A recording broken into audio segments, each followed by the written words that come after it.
Wih, hujanan nggak? Hujan dong. Push up telat. hujan Secara PWN juga. Kok tahu bisa kita di atas? Kirain balik lagi.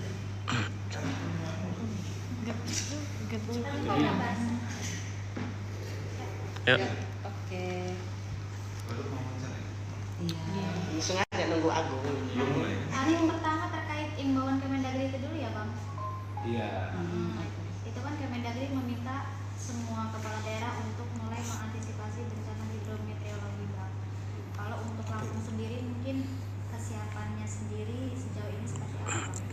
Kita sudah berkoordinasi dan kita sudah lebih dulu melakukan atur siaga dalam menghadapi potensi bencana hidrometeorologi akhir tahun sampai dengan awal tahun di 2026 ini, karena diperkirakan di akhir tahun ini curah hujan akan sangat tinggi dan hidrometeorologi selain hujan, puting beliung, tanah longsor dan banjirop masih mendominasi kejadian bencana di Provinsi Lampung. Sampai dengan data bulan Oktober 2025 ini, kejadian bencana masih dinominasi oleh banjir dengan 114 kejadian bencana, banjir 4 kejadian, angin kencang 136, tanah longsor 38 dan gempa bumi yang terrekod sudah 5 kali terjadi di Provinsi Lampung. Tentunya kita selalu melakukan kesiapsiagaan dalam menghadapi hidrometeorologi basah ini yang memang tahun ini memerlukan kesiapsiagaan yang sangat ekstra, dan kita juga sudah berkoordinasi dengan teman-teman di kabupaten kota menyampaikan informasi untuk selalu siaga 24 jam dalam mengantisipasi bencana hidrometeorologi, dan kita juga mengaktifkan posko-posko yang ada di kabupaten kota untuk merespon laporan dari kejadian bencana dari masyarakat. Untuk titik rawannya mungkin gimana pemetaan? Untuk pemetaan hampir seluruh kabupaten kota di Provinsi Lampung itu terdampak hidrometeorologi, terdampak banjir, terdampak puting beliung. Laporan yang masuk melalui Pusdalop itu hampir setiap hari ada kejadian banjir di kabupaten dan juga ada kejadian puting beliung. Untuk buffer stok sendiri Bang mungkin kesiapannya seperti apa Bang? Kami sedang mengusahakan adanya buffer stok. Kami sudah bersurat kepada Nasional Penanggulangan Bencana untuk memberikan dukungan, karena pada saat ini Provinsi Lampung sudah menetapkan status siaga darurat hidrometeorologi, sudah ditandatangani oleh Bapak Gubernur. Tentunya dengan bekal status kedaruratan kita sudah bisa berkoordinasi dengan BNPB pusat terkait dengan dukungan logistik dan peralatan menghadapi bencana hidrometeorologi di tahun 2025 dan awal 2026 ini. Untuk status siaga Bang berlaku dari kapan sampai kapan? Status siaga ini memang hampir sepanjang tahun kita menetapkan siaga darurat ya. Bulan Oktober sudah kita perpanjang dan berlaku sampai 6 bulan ke depan, karena mengantisipasi hidrometeorologi ini bukan hanya banjir ya, juga kekeringan, juga hidrometeorologi kering. Dan kita prediksi kita kasih spare waktu 6 bulan supaya kita ada payung ketika terjadi keadaan darurat bencana hidrometeorologi ini, kita bisa lebih mudah untuk berkoordinasi dengan pemerintah pusat, dalam hal ini pada Nasional Penanggulangan Bencana. Oke, sana.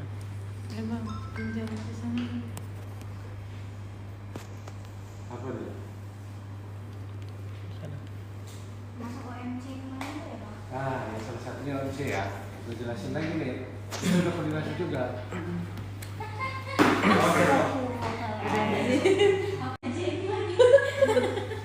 Kok bisa sih? Sengaja. Sengaja tuh Jen. Iya. Ya Bang, terkait koordinasi. Belum ya? Belum. Iya. Iya. Bang untuk OMC sendiri Bang? Jadi dalam menghadapi hidrometeorologi ini, musim hidrometeorologi, kami sudah melakukan ikhtiar, melakukan koordinasi dengan pemerintah pusat, BNPB, salah satu ikhtiar kita adalah memanfaatkan teknologi modifikasi cuaca yang akhir-akhir ini banyak digunakan di beberapa provinsi yang sudah lebih dulu dilanda banjir.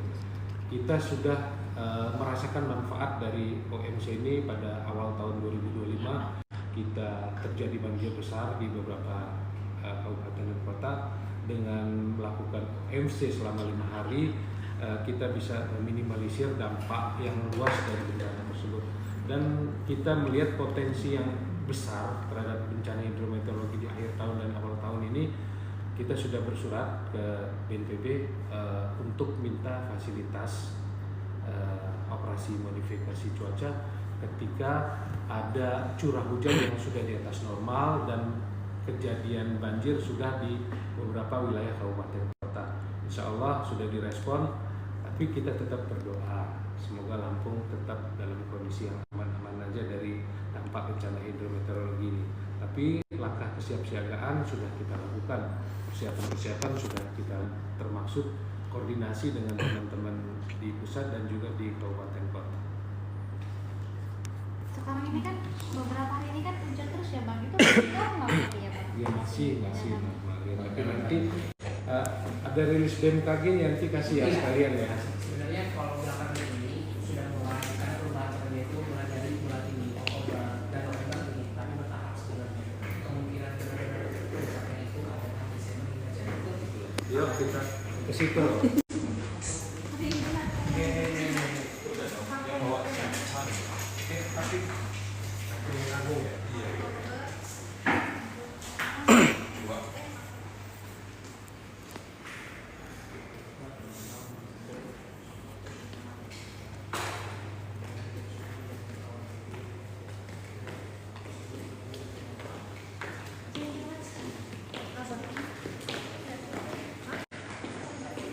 Itu emang pecah loh. Ini bisa dibagi berapa layar ya?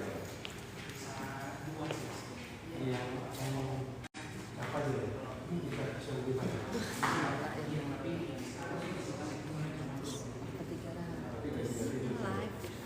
Hai. Jadi kita ini Maksudnya kayak ngejelasin ke kami, nah. Halo Lampung Melihat. Kita saat ini ada di Pusdal Ops BPBD Lampung. Kita sedang bersama Kepala Pelaksana BPBD Provinsi Lampung, Rudi Cawel, yang sedang menjelaskan. kejadian ini ya. Oh, Oktober ya. Oktober ada peningkatan jumlah angin kencang, 65 kejadian, tanah longsor 4 kejadian, banjir 6 kejadian, banjir rob 1 kejadian, gempa bumi 1 kejadian, banjir dan tanah longsor 1 kejadian. Berdasarkan laporan yang kita rekam melalui Pusdalop DB BPBD Provinsi Lampung. Yang untuk mendeteksi adanya bencana itu Kalau untuk mendeteksi sebenarnya kita tergantung rencananya seperti apa. Dan kita dengerin ini aja lah ya, ya presentasi dari sini. ya boleh. Kalau untuk mendeteksi, Ujian, maaf ya Bang. kalau untuk mendeteksi sebenarnya kalau untuk mendeteksi bencana ada banyak, kita mulai dulu mendeteksi bencana seperti apa. Kalau untuk curah hujan sebenarnya kita ada beberapa peringatan dini dan itu pakai data dari BMKG sebenarnya. Jadi tidak ada alatnya, itu adalah pantauan dari satelit Himawari 8 dan Himawari 9.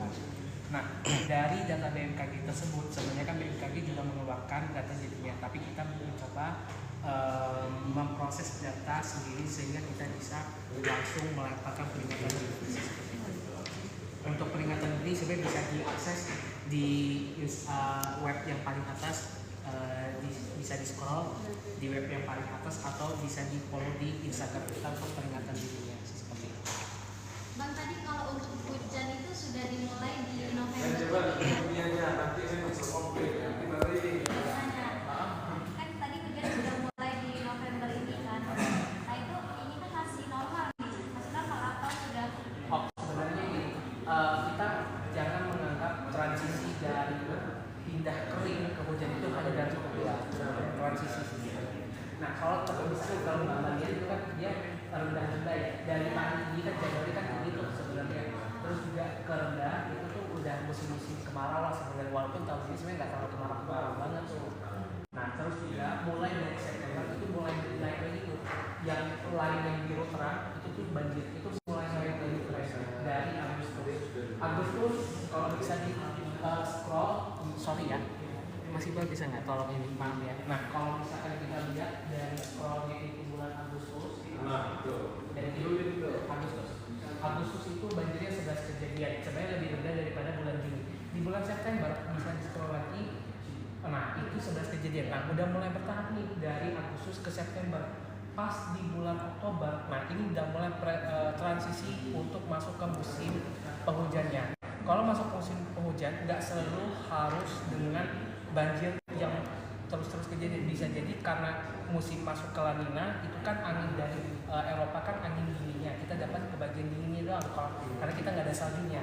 Jadinya ada anomali angin kencang 65 kejadian. Sebenarnya dari 65 kejadian ini didominasi oleh